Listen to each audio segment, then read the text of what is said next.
Hey everybody.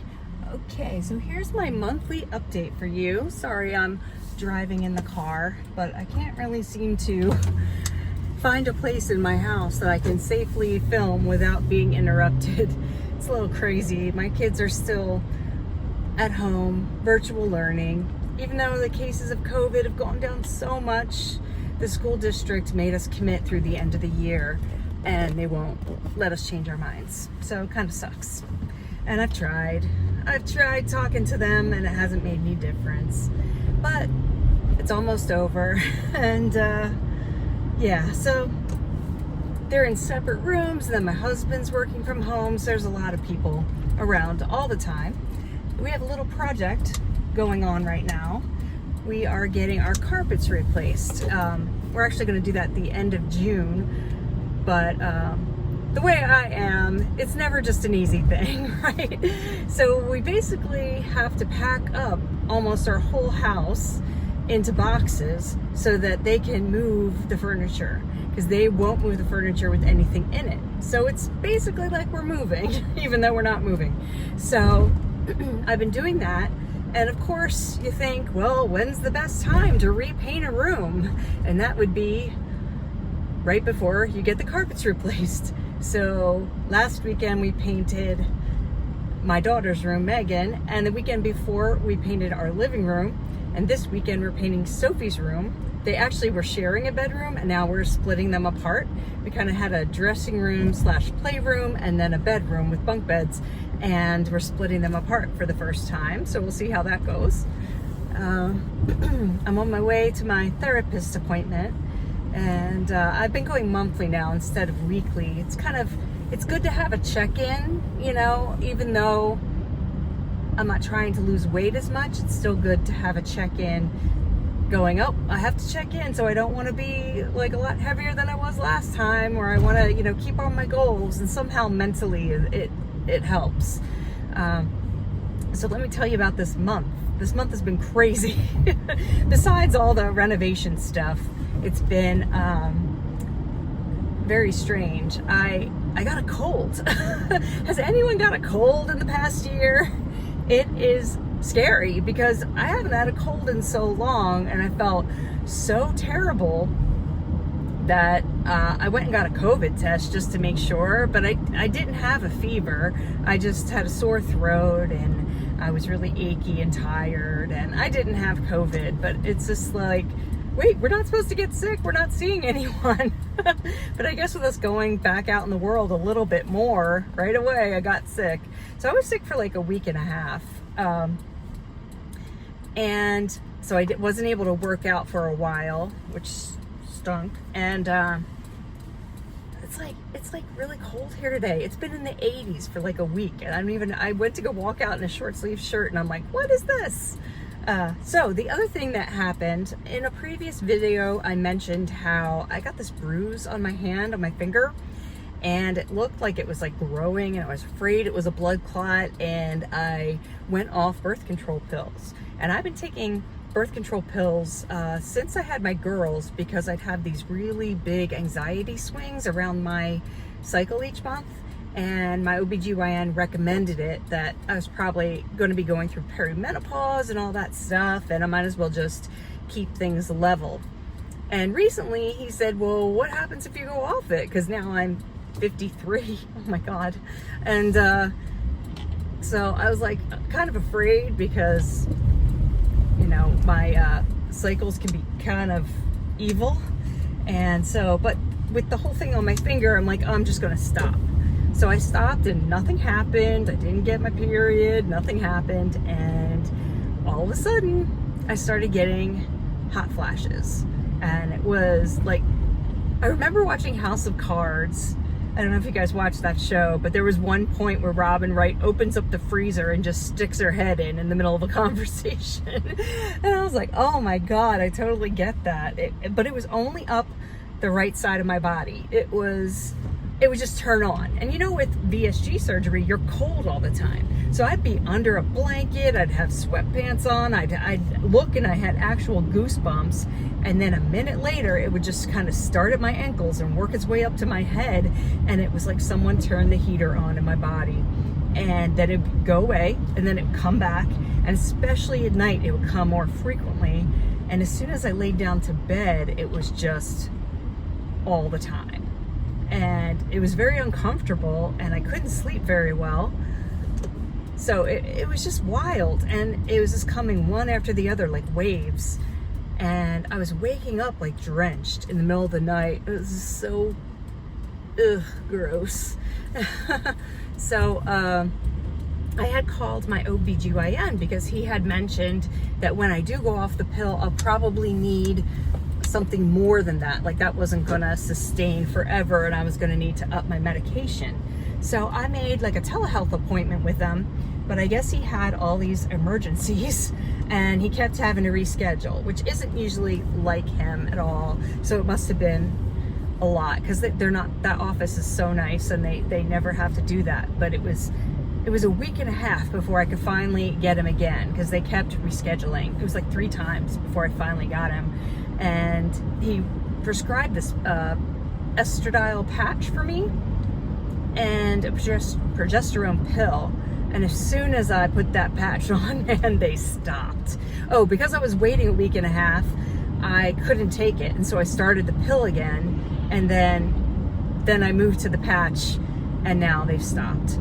But in the meantime, with all the hot flashes going on, me trying to taper off the Contrave, off the Wellbutrin part, I felt like ravenous, and I gained about 5 pounds in a week and a half, maybe 2 weeks.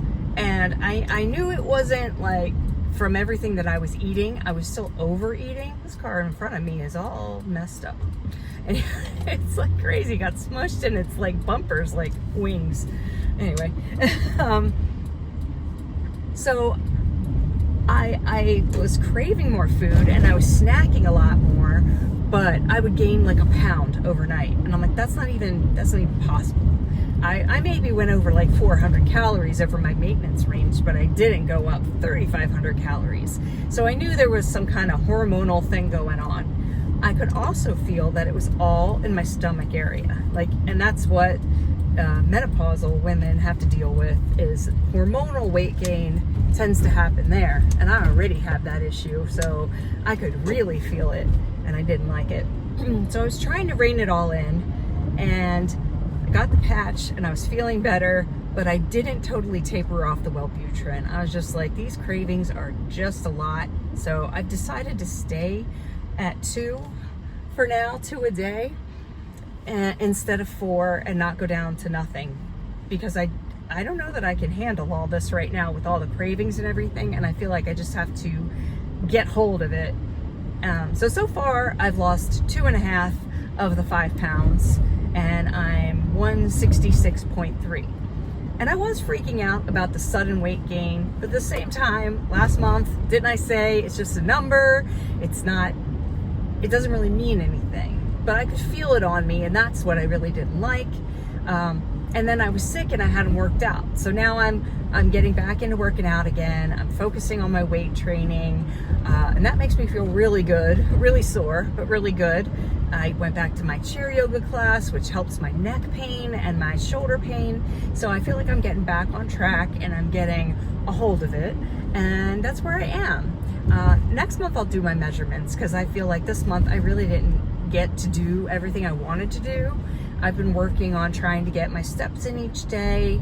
And last week, my kids are home virtual learning, but they let them come back to school for the PSSAs. And they got to take the bus, which they've always wanted to do. And they had half days at school where they got to play with their friends, their classmates. They got to meet their teacher in person. And man, their whole emotional state was just, it went from boredom to looking forward to going to school. They were taking a test and they didn't care, because they got to see their friends. And they were so happy, and it just kind of broke my heart knowing that it was temporary. But what can you do? I did the best I could to try to get them back, and no one would go for it. So But they're gonna have a great summer. They have some great camps lined up. We're gonna have a great summer because we planned a bunch of vacations with our friends, and it's just gonna be awesome. And that's that. I have that to look forward to. And you know, now the world is opening up again, the other challenge is, well, you're doing a lot more. You're going to restaurants, you're going to picnics, you're having picnics, you're, you know, on vacation. So working in your dietary plan is going to be even more challenging. So I want to work it out, and I want to like have a game plan and know what I'm doing and keep on track.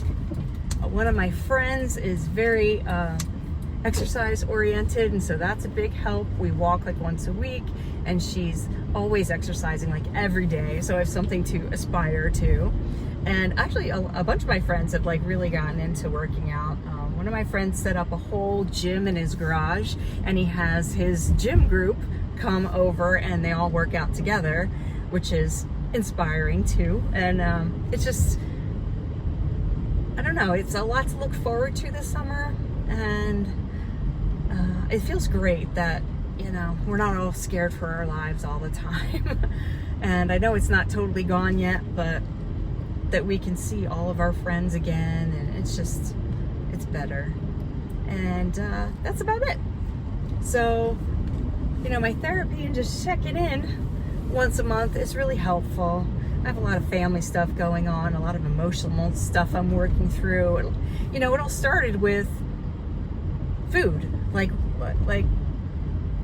what causes me to emotional eat? What are my triggers and all that? And kind of figuring that out and talking about it, it became very apparent what it was.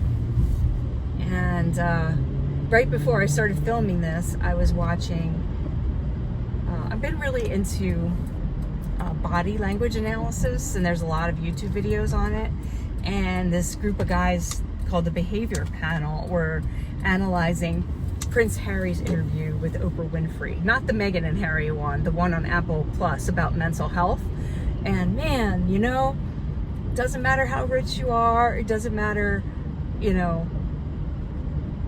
that you're a guy or a girl, it doesn't matter what age, whatever you went through. He was talking about stuff, and I knew exactly what he was talking about.